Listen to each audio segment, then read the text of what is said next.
Well, I hope I didn't creep you out too much, or maybe I creeped you out entirely and you can't sleep now. It's Black Hoodie, I'm back cooking these goodies. Look at these views from cooking these foods. Yeah, fuck with me. Yo, what up? Eat good, live well, stay true. What is going on, you guys? Back with a mukbang story time today. Of course, we have you know what? I'm just gonna say it. It's my favorite. I don't know. I know BK is like, in a way, it's like kind of weirdly disgusting, trashy.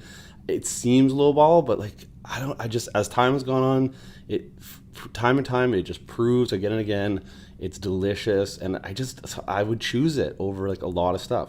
So, I know I've done it a lot on my channel, but it's coupon season. The coupons came out.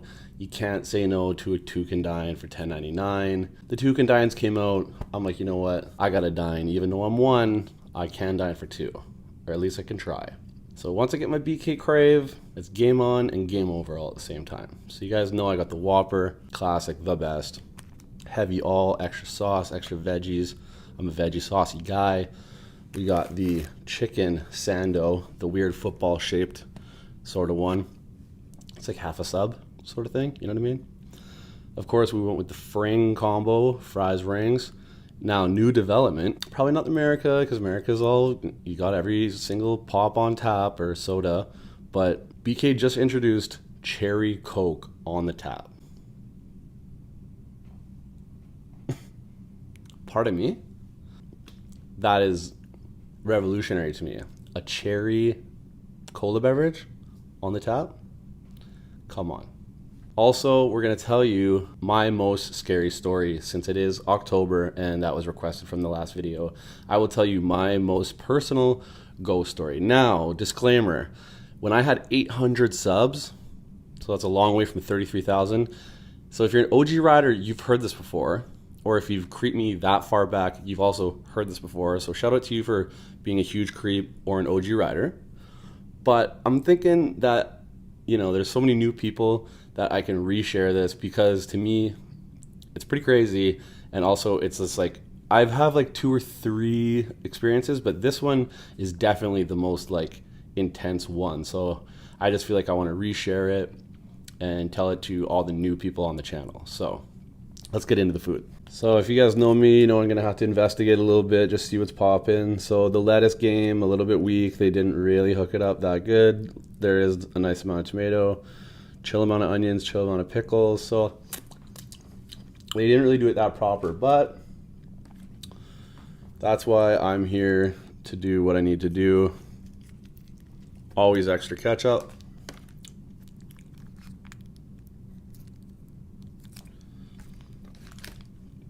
A light mayoing in the forecast. And then of course, this is the move with a frings situation. Yeah, you know what, I was gonna go for it. That's the infinity ring. But you gotta put the rings. Let's see, does this guy fit in there? That's a weird, looking like a sour key or some shit. Fries could go down too. It's a happy family of fried delights. Pop the top, and that, ladies and gentlemen, is topped and ready for play. Now we have the chicken sando. I asked for heavy all, so that just means really lettuce and mayo. Not really gonna care about that. All right, first things first before we get to the story. Come on, have a look at that. Let's go.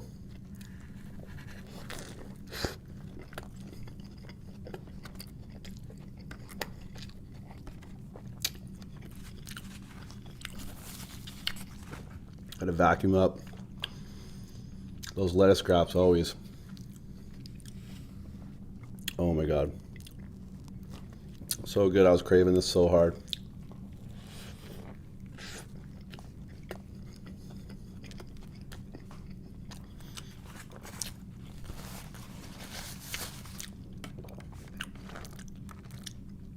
So the story goes like this. When I was younger,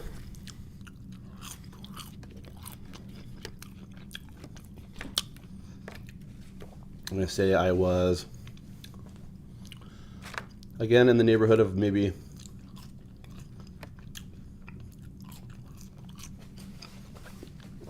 10 years old, 9, 10 years old.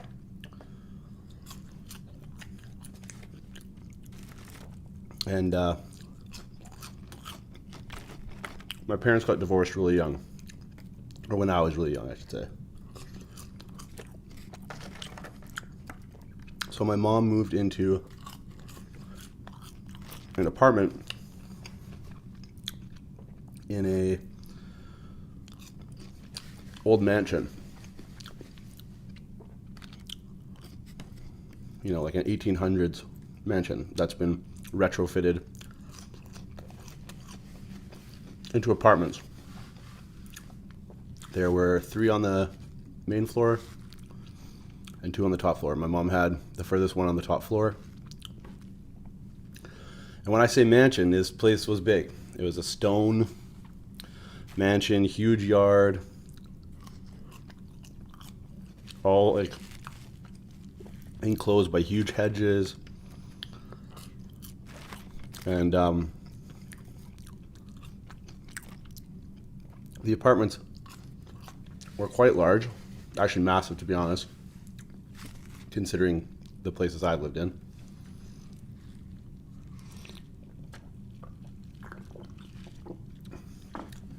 And so we would stay a week on at my dad's, a week on at my mom's. But in her apartment, her room was like a king's domain. It was like fucking huge. It was like the dining and living room space. Her room was like as big as that. So like she just had a massive room. So the master room was huge. And then there was like a bedroom, which my sisters would share.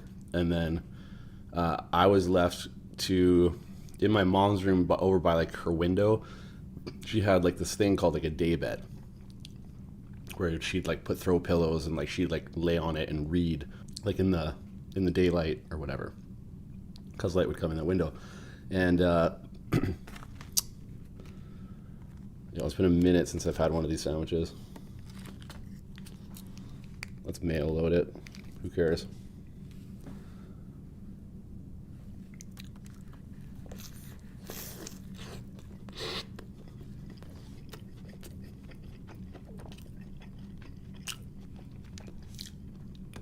So good.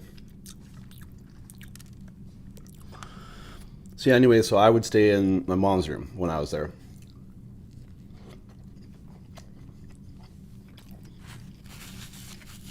But she would be in her bed, and then I'd be on that little thing called the day bed, because I was 10 and I was a squirt. I was a little scrawny boy. Once I hit puberty, that all changed, but shout out Honey Mustard.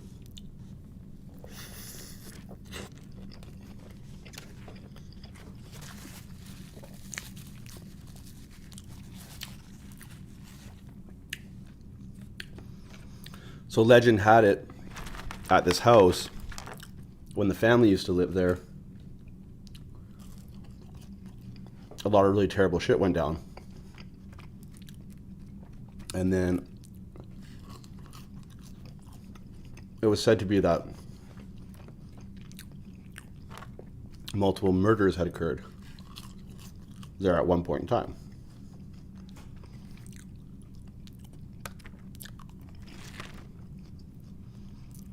So one night,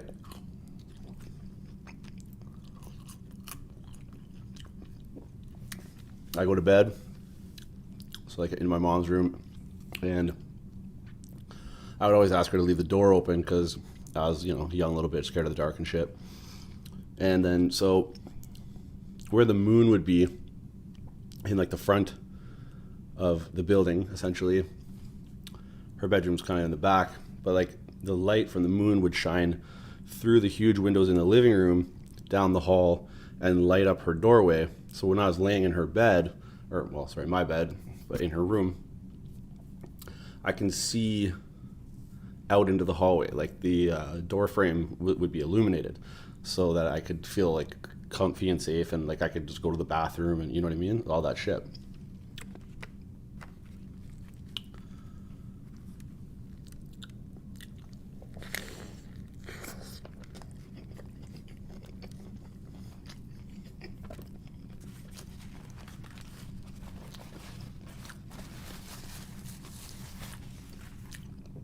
Whoppers, I'm telling you.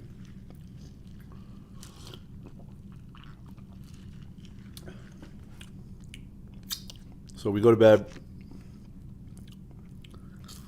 I fall asleep.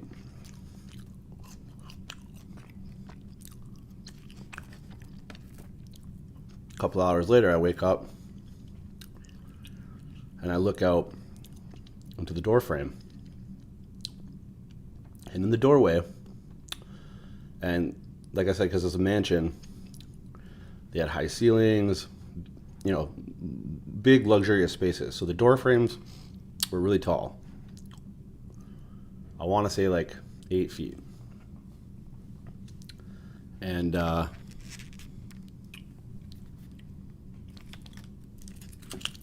I look into the door frame and I see like this gigantic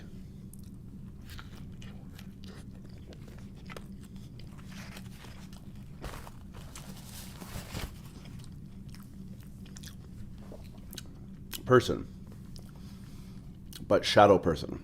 I can't make out any details. It's definitely not any of my sisters, because my sisters aren't like 7 foot 300 pounds. That being said, this, whatever it was, what I believe to now be like a demonic like shadow entity, had really, like, I could tell, that's the only thing I could tell on it. I could see like its like the shoulders and like the build of the body, but the one thing that I could tell is that it had really long, I could just see its hair, essentially, like really long, almost like if I had to classify it,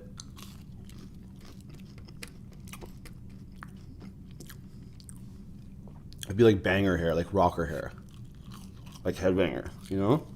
I could just, it looked a bit rough, really long, past the shoulders. That's really the only detail I could make out, like, it really distinguished. But it was crazy because it was just a silhouette standing in the doorway, and I could see all the light. Like I said, the moon was coming down the hallway. I could see all the light through where it wasn't taking up space in the doorway. And so I know that, like, when you wake up in the dark, shit can play tricks on you. So that's why I sat there and I like rubbed out my eyes and I looked and I sat there for like what felt like eternity, but like a good 5 minutes, just like trying to figure out what was happening. Never moved.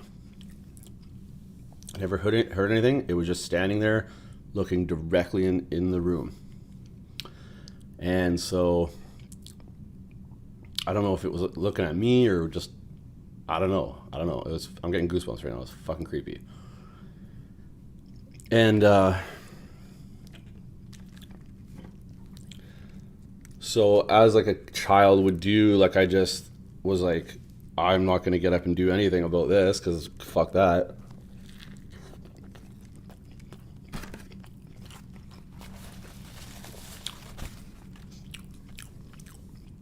I'm going deep dive, full submerge under my covers.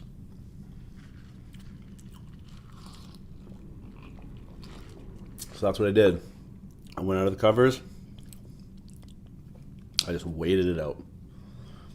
I was like, if I'm gonna die, it's gonna get me anyways. Like, but I'm at least going under the covers. And I waited.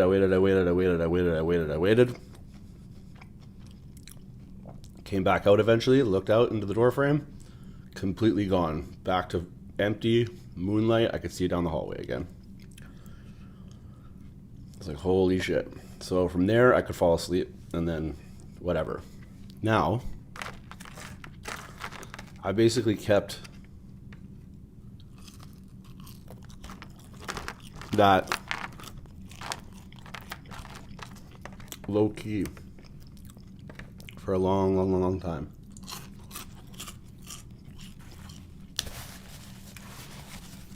Eventually, I told my mom about it.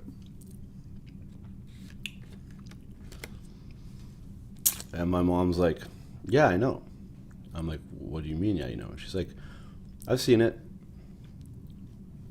I'm like, what do you mean? She's like, not night, but she's like, when I've been here alone, she's like, I'll just be laying on the couch, and all of a sudden, out of the corner out of my eye, between my room, the bathroom, and the kitchen, I'll see this dark figure just pass by. Fuck, I'm getting goosebumps. This is so crazy. Like, honestly, you can see them. Holy fuck. So she's like, she's like, I've seen it. It's swooped by. She's like, I know I'm living with something crazy. I was like, wow.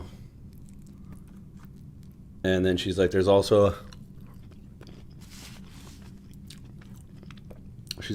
been nights where I feel like, I gotta give you one more close up. Also been nights where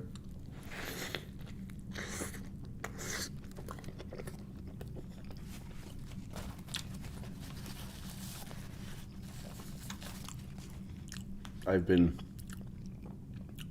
shook and awake, and wake up and there's nothing there.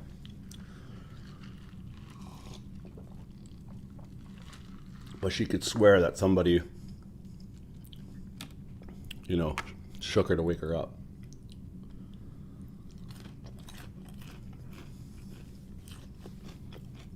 So I do fully believe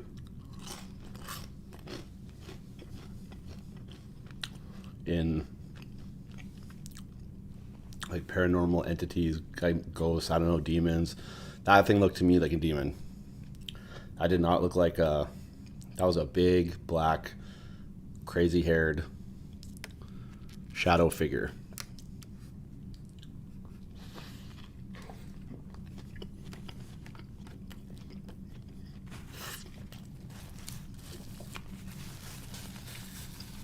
Now,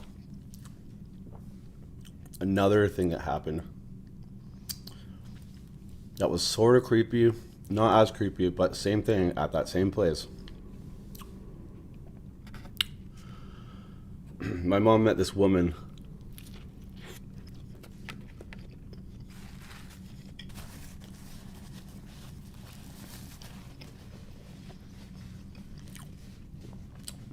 in the hospital and became friends with her. But she was having a really hard time in life and, you know, addicted to some drugs and nowhere to stay. Was being like released from the hospital and stuff, and my mom was like, you know what?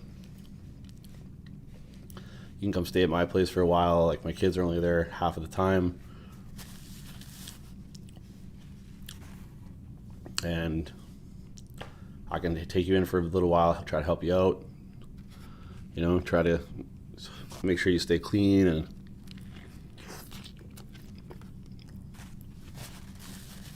because my mom used to battle with alcohol,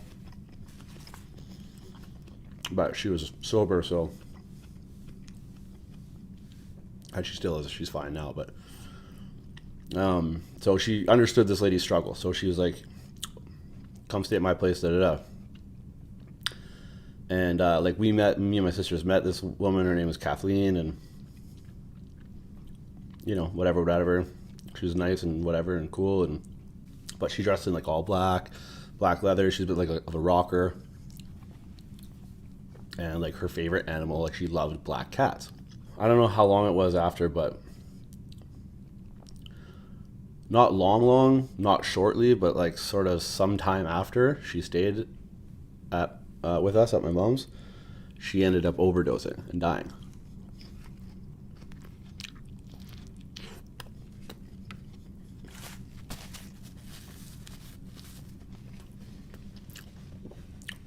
So this building, my mom's building, was a no pets building, no pets allowed. And there was only one main entrance, and you had to like pick up a phone, dial a rotary thing, connect with the person upstairs, zzz, and open this door. And this door, no joke, to open was like 50 pounds. Like, this door was old and heavy, and would, like, if you got your hand caught in it, it would like cut your hand off. I'm like dead serious. So to get into the building is not easy, and I don't see how an animal could. One day, me and my sister are chilling. All of a sudden, we hear a scratching and a meowing at my mom's door. Open the door, it's a black cat. Chilling, just looking up at us. We're like, weird, okay. We bring it in for a sec, kind of just like, what should we do? Well, like, I don't know, let's just take it outside and get rid of it. Like, it can't be here and we can't take care of it. Like, just put it outside. It's a cat. It'll be fine.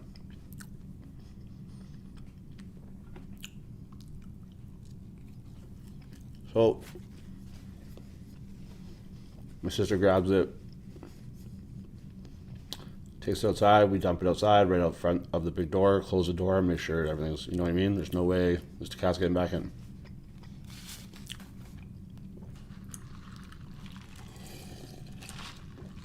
I don't know, 10, 15 minutes later, same thing. We hear the same shit at the door. Cat's back. Looking up at us, we open the door. We're like, what the fuck? How is this thing back? Excuse me.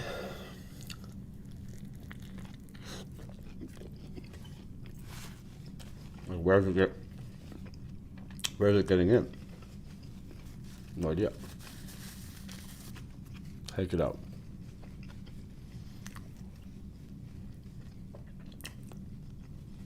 What do you think happens next? Sure enough, same thing.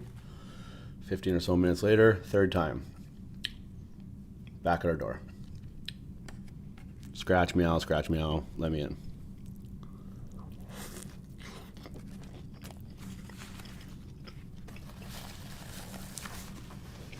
This time, we get almost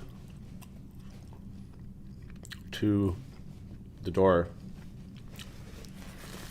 to take it out again at the bottom of the stairs, because I had to go down 1, 2, 3, and 4. The fourth set of stairs is huge. So we're approaching the end of the fourth set of stairs to get to the door to kick the cat out again. This cat goes ballistic on my sister. I'm talking like full hair, like just screaming at the top of its lungs, clawing hair, everything. Goes crazy on my sister. We somehow get it, chuck it, get it out.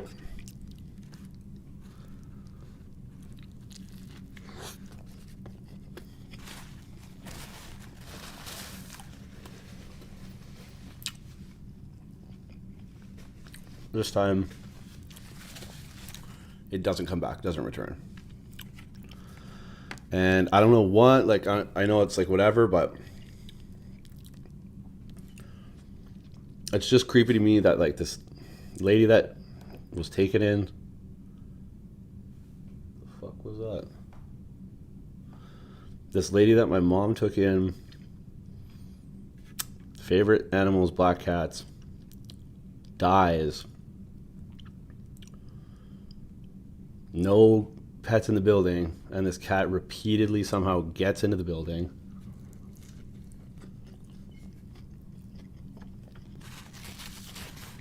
Comes right to our door multiple times. And on the third time, essentially freaks out, almost as if like trying to tell us something, you know what I mean? That's what it felt like to me when I thought back to it.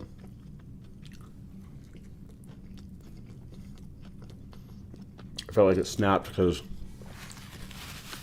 you know, it was trying to communicate something or whatever, but I don't know. Maybe it was Kathleen reincarnate. I don't know. It was super weird though. That also, like, inexplicable, but crazy to this day.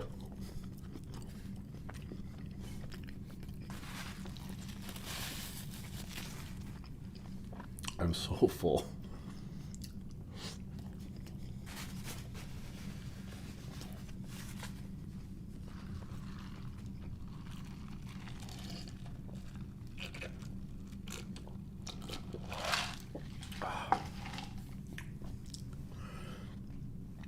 Well, I hope it didn't creep you out too much. Or maybe I creeped you out entirely and you can't sleep now. But until the next one, you know what you got to do. You got to eat good. You got to live well. You got to stay true.